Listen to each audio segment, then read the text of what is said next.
Delhi university में एक professor को, सीनियर प्रोफेसर, हमसे भी सीनियर हैं, वो भी पिछड़े समुदाय के ही, उनको थप्पड़ लग जाना, और वही प्रिंसिपल के ऑफिस में पुलिस की मौजूदगी में।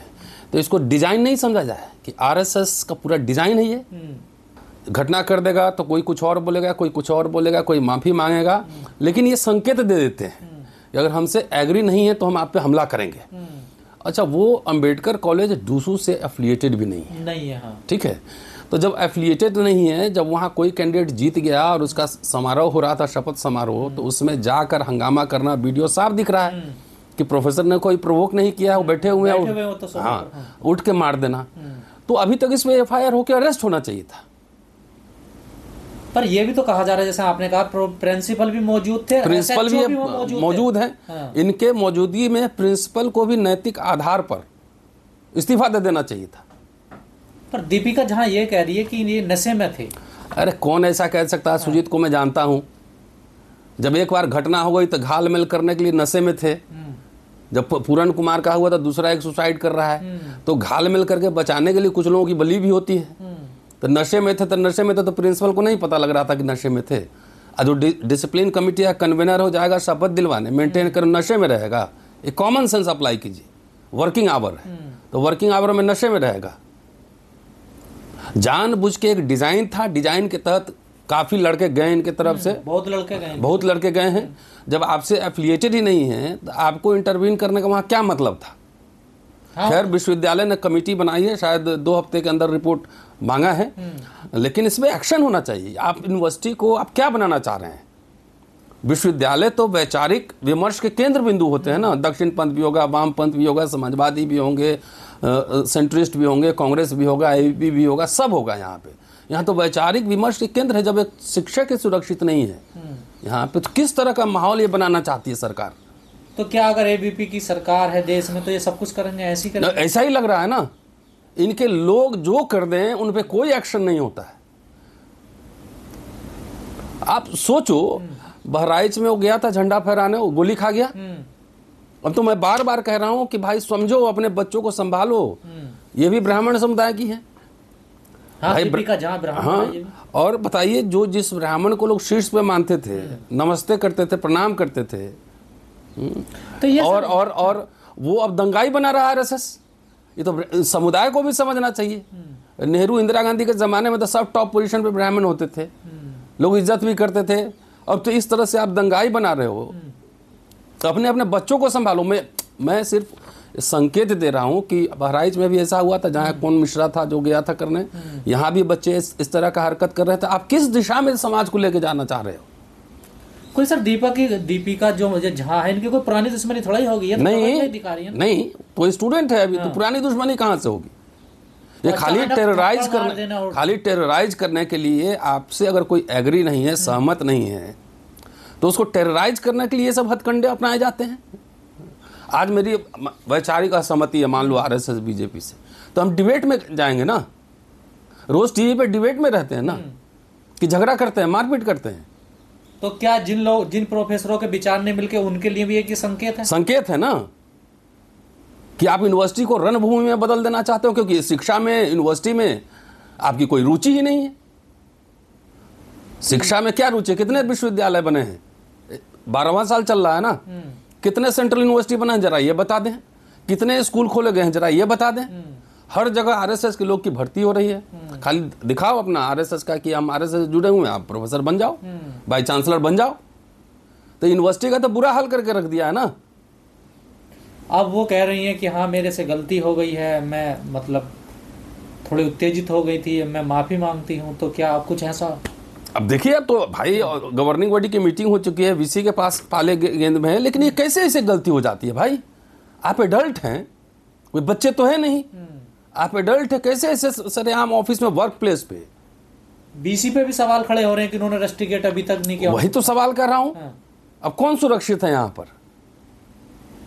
जब एक टीचर, सीनियर टीचर सुरक्षित नहीं है, तो कौन सुरक्षित है? क्या आरएसएस बीजेपी की तरफ से कंडेमनेशन आया है? नहीं आया बिल्कुल। तो क्या समझा जाए, किस तरह के एलिमेंट्स को आप एक तरह से बढ़ावा दे रहे हैं ना। आगे बढ़ा रहे हैं ना। तो क्या ये डर है, कानून व्यवस्था, पुलिस, संविधान, कोई मतलब नहीं? अरे वहां तो जो पुलिस बैठा था उसको भी सस्पेंड करना चाहिए था। अब प्रिंसिपल को तो मोरल ग्राउंड पे इस्तीफा देना चाहिए था। और बचाने के लिए तो आए थे वो लोग, थोड़े दूर थे ना, वीडियो में दिखाई दे रहा साहब। ऐसे कैसे आपके रूम में घुस जा रहा है? एक टीचर को आप सुजीत कुमार को अंदर ले जा रहे हैं, बाकी टीचर स्टाफ रूम में बैठा हुआ है। What is this? तो क्या पूरी कमेटी जानी चाहिए थी ना। और आप जब दूसरे से एफिलिएटेड नहीं है तो वहां आपको जाने का क्या मतलब है? आपके पास कोई ऑफिशियल इन्विटेशन था? विवाद होना और जाकर पास में ही बैठ जाना सर। फिर तो ये है। बाकी तो प्रशासन जैसे काम कर रहा है, आप देख ही रहे हैं, देखते हैं क्या होता है इस केस में। तो क्या यही मनुस्मृति है क्या सर? तो मनुस्मृति का लागू होना यही तो है कि कानून के नज़र में जो है ना सब बराबर है, लेकिन प्रशासन की नज़र में एक नहीं है। यही तो है। संवैधानिक प्रावधानों को अगर मान लीजिए कि उस जगह मैं रहूँ अभी कभी, किसी को अब शब्द कह दूंगा, वहाँ चला दूँ, तो मेरे ऊपर एक्शन होगा कि नहीं होगा? बिल्कुल होगा। हिंदू कॉलेज में झगड़ा हुआ था, टीचर में टर्मिनेट हुए थे कि नहीं? 2 टीचर बिल्कुल हुए थे। तब तो ये तो तुरंत एक्शन होना चाहिए था इस पर। ये हमला हमेशा खासकर दलित पिछड़ों पे क्यों होता है? अब सोच लीजिए ना, मनुस्मृति में ये ना कि प्रोफेसर कैसे बन गए, सब अपने अपने जगह पे रहो। यही है ना मनुस्मृति का लागू होना, यही तो है। और क्या है सर? एक इनके ऊपर हमला हो जाता फिर कार्रवाई नहीं होती है दलित पिछड़ों को लेकर, जैसे आपने हरिओम वाल्मीकि का जिक्र किया। उस पर कार्रवाई नहीं होगी ना। हमारे ऊपर इतने सारे हमले हो रहे हैं, हमारे कहाँ कार्रवाई हो रही है? कई जगह लिख के दे दिया, क्या कार्रवाई होती? क्योंकि शासन प्रशासन में यही है। तो आप अपना चेहरा दिखाइए, मैं आपको कानून बता दूंगा, उसी हिसाब से इंटरप्रेट कर लूंगा। ये तो सर पूरे देश में एक लहर सी चल रही है ना। सांसद इकरा हसन है, उनको भी सनातनी देके गाली दे रहे हैं आप सब। वही तो पूरे देश में आरएसएस इस देश को किस दिशा में लेके जाना चाह रहा है? सवाल तो वही है ना। अभी वन वे चल रहा है। रिटेलिएट करना अगर शुरू कर दे, इकरा हसन का मामला है चाहे कोई भी है, रिटेलिएट करना शुरू कर दे तो किस दिशा में देश जाएगा? ये तो विद्रोह हो जाएगा। फिर वही समझाने की कोशिश कर रहा हूं ना कि सत्ता को पचाने की आदत डालिए। सत्ता परमानेंट नहीं है। तो ये जो छात्र संघ के नेता होते हैं, ये छात्रों की समस्याएं करते हैं, गुंडागर्दी। यही तो दिल्ली यूनिवर्सिटी में हो रहा है, देख नहीं रहे हैं? पूरा डिजाइन है। और एक ही नहीं है, पूरा आप इतिहास मैंने अभी घटनाक्रम निकाला है, आपको मैं बताता हूँ कब कब हुआ है। चलिए, गौरी लंकेश और जो फादर ऑस्ट्रेलिया वाले थे उड़ीसा में, वो तो हत्या कर दी गई। और कई तरह की लिंचिंग हुई है यहाँ पे, कई तरह की लिंचिंग हुई है, कभी मांस के नाम पे, किसी और नाम पर। प्रोफेसर सबरवाल याद होंगे, उज्जैन के माधव कॉलेज में प्रोफेसर थे पॉलिटिकल साइंस के। इलेक्शन के एक विवाद में उनको पीटा एबीवीपी वालों ने, उनकी मौत हो गई। अभी हाल में आपने देखा दिल्ली यूनिवर्सिटी का केस है। और बताता हूँ कि 2025 आगरा, इसी साल एबीवीपी के नेता ने एक छात्रा से बलात्कार किया।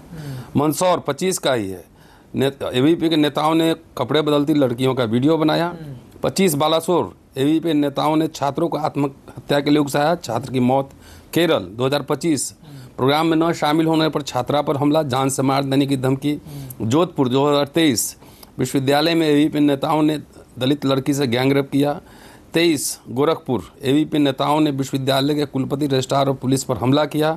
2023 शिवमोगा कर्नाटक, एबीवीपी नेता प्रतीक गौड़ा लड़कियों को ब्लैकमेल और अश्लील हरकत करने के केस में अरेस्ट हुए। इसके अलावा बहुत सारी फहरिस्त है। अभी जेएनयू में भी आपने देखा होगा कि एनएसयू के स्टूडेंट्स पे हमला किया गया। नजीब वो आज तक पता ही नहीं लगा कहाँ गया। बहुत ही शर्मनाक है और एक तरह से दिल दहला देने वाली घटना है। देखिए, सीजीआई के कोर्ट में जूते फेंके जाते हैं, उस आदमी आरोपी को सेलिब्रेट किया जाता है सोशल मीडिया पर, चीफ जस्टिस के मीम्स बनाए जाते हैं, अपमानित किया जाता है, कोई एक्शन नहीं। आईपीएस पूरन उस सांस्थानिक दमन का एक उदाहरण है। अभी रायबरेली में आपने देखा है लिंचिंग हरिओम वाल्मीकि की, और इधर देख रहे हैं